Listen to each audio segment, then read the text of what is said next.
নমস্কাৰ, মই দীপক শৰ্মা।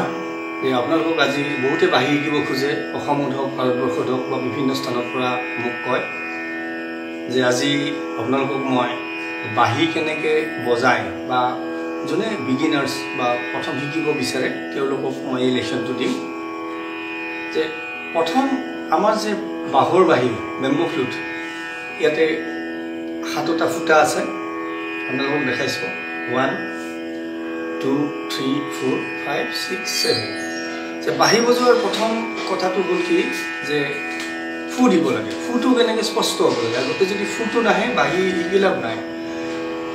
तो दोस्तों, तो ये था मेरा बात कि जो बिगिनर्स है पहले फू देना चाहिए। ये 7 होल का बाही है बेम्बो फ्लूट।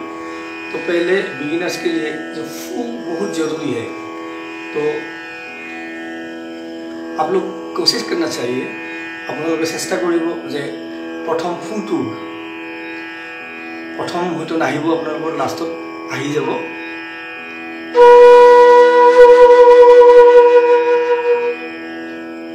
তাৰপিছত যোনে নতুন ছাত্ৰ ছাত্ৰী আছে তেওঁলোকে বাঁহীটো ইয়াতকৈ সৰু বাঁহীও ল'ব পাৰে, কিন্তু যে কোনোবাই এনেকৈ ধৰিব পাৰে, কোনোবাই এনেকৈ ধৰিব পাৰে। বাঁহীটো যাৰ যি ইচ্ছা, যোনে যেনেকৈ ভগৱানে দিছে ঠিক সেনেকৈ ধৰিব।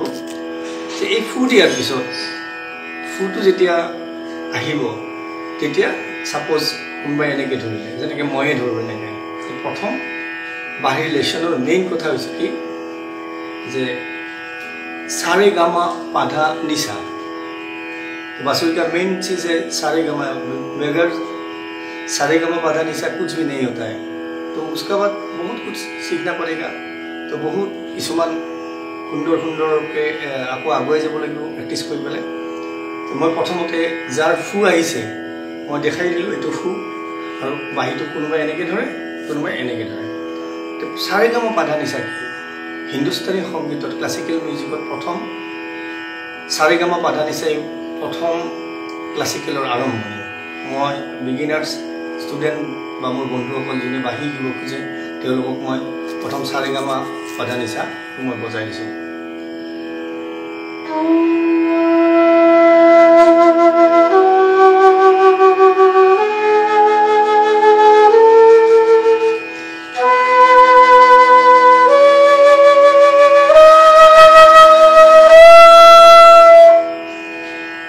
ये था असेंडिंग आरोहण।